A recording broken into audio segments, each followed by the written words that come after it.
Hi, Econ. I am doing a supply demand shifter problem right now. This is a single shift, so if you need practice on single shifts, definitely watch this. So what is happening in this problem is that gas is increasing in price, but we're not looking at what the supply and demand shift would be for gas. We're looking at what the supply and demand shift would be for electric cars. So if gas increases in price, are you going to be more likely to get electric cars or less? Or is the supply of electric cars going to be affected by it? The answer, of course, would be demand. If you have more expensive gas, you are going to be more likely to switch to an electric car because gas is more expensive, right? So what does that shift? Well, if it shifts the wanting of something, that shifts demand. So the demand is shifting. And is the demand increasing for electric cars or decreasing? Well, they want more electric cars, so that's increasing. Which way is increasing? And this is really important because this is also going to be part of the multiple choice section of this exam. Left is always decreasing, right is always increasing. That's for both supply and demand. So if demand is increasing for electric cars, it would be moving to the right. So you would draw your new line in a different color, of course, to the right of the demand line. So right there. I hope you guys can see that. Then you draw your new equilibrium. Remember, you have to draw your equilibrium where your new line crosses. A lot of people lost points on previous exams because they would draw their new equilibrium on the old lines, especially for those double shifters, which we will get to. So you draw your new equilibrium and your new lines. What's happening to quantity down here? Well, here's your old line and here's your new line. This is always going to be 0 at the end. So it's increasing. Quantity is increasing. That's what you would write. Or you can draw your arrow. What's happening to price? Well, here's your old price line. Here's your new price line. It's going up. Price is also increasing. That would make sense, right? If demand goes up, they can eventually charge more, but they're also going to be selling more. Beautiful. That's how you would do a single shift problem. Okay, now we're gonna do a double shifter, which I'm gonna record from this angle because I think it's easier for you to see since I'm writing more on here. So in this double shifting problem, we are realizing that coffee is causing stomach problems. A new article comes out saying that people who drink a lot of coffee have a direct link to having stomach problems. At the same time as that article comes out, 2 coffee shops in Waukesha closed down. 2 of them close. So what's the first thing you would do in this situation? Let me set up my camera here. Wow, film icon. Here we go. It's a beautiful angle. First thing you would do. All right, so I would first label the graph, right? So this is measuring coffee sales. On your exam, I will tell you what you will be measuring in, but put your label on because it helps with confusion. If you don't put your label, sometimes you forget what you're actually even looking at. And it's such a silly little mistake. It's better to just put the label on and avoid that even happening. Next, we gotta look at what's happening here. So coffee's causing stomach problems. If you read an article that says coffee's causing stomach problems, are you more likely to buy coffee and go get coffee or not? Me personally, I wouldn't. I would be less likely to get coffee. Funny fact, this is actually probably true, so. But I still ignore it. But demand, in theory, would go down if you find out that coffee is causing stomach problems. Which way's down?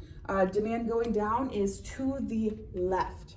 So you would move your supply or your demand line to the left. Now, since there's something else happening here, I'm not gonna put my equilibrium in here because I can see something else is happening down here. So this is not gonna be my equilibrium. There's another change happening here. So if 2 coffee shops are closing, what's happening to supply? Well, supply is decreasing. You have less opportunities to have these coffee sales because the buildings that they're taking place in are gone. Decrease is the same thing left for both supply and demand. When you're decreasing, you're going to the left. And this makes sense too because this is 0. Remember, this is 0. So left is anywhere closer to 0. That's going to be a decrease. Right will always be an increase for both. Here's my new line, my new equilibrium. Gotta draw my lines down here. Well, what's happening here? Quantity is obvious. Quantity is going down, right? It's going closer to zero. It's going this way. Put your arrow there. But what's going on with price? Well, as you can see, when we moved the supply line back, it switched the price up here, because when you have less supply, you can charge more for it. But when we move the demand line down, we're also moving the price down, because if people want something less, they have to lower the price.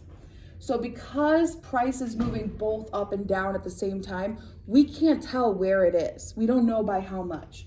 So this just becomes a question mark. It's unknown. We don't know. That's how you would do a double shift. This is a complete problem. So long as you put like decreases in the question marks in the price and quantity spot, you're good to go. As far as the exam goes, you will have the axes, so this line right here, and you'll have the P and Q. You will not have the supply and demand lines or the equilibrium. You're gonna have to draw that in yourself, your initial one. Other than that, please email me if you have any questions. Okay, now we're gonna do a shortage surplus problem. I'm not 100% how good you can read this from there, if it's flipped or something, but I'll read it. So, in this example, this is my flower shop. I own a flower shop. Right now, I am selling my bouquets for $15 each. They're 12 flowers in each bouquet, and I'm selling about 200 of those a day. So I'm selling 200 bouquets for $15. That's my happy place. You always start with your happy place. In these problems, it'll tell you right where you're starting. That is the first thing you label. You always label your start. So price line, my price is $15.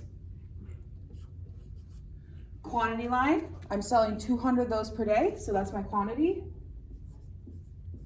This is my happy place. This is where I start, okay?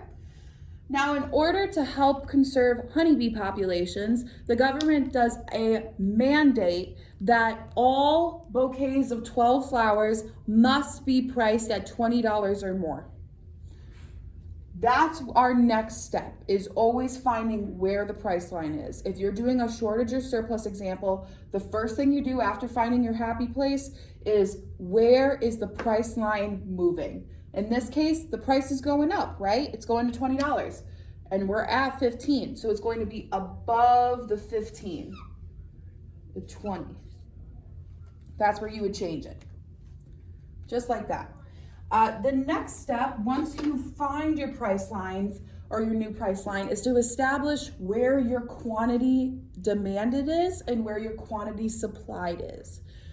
Because it's gonna change, right? At 15, we're demanding a perfectly equal 200.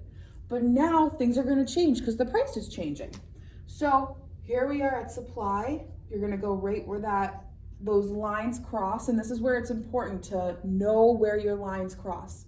This is my new axis. This is my new happy place for the line supply, the supply line. So I'm gonna label that quantity supplied. It's my new happy place. Then I'm gonna go over here where the price line intersects the demand line and find my demand happy place.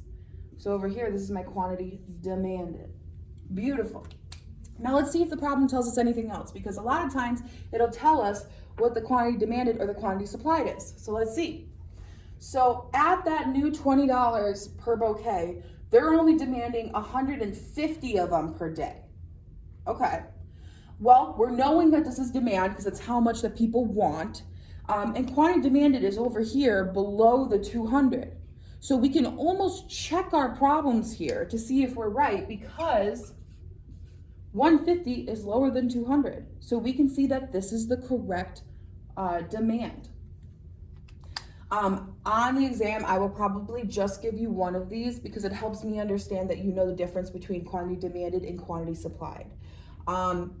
In this situation, because it costs more, because the flower shop, or my flower shop, would be making more money per bouquet, I'm gonna wanna sell as many as I can. I'm gonna try to wanna supply as many as I can because it makes more money for me.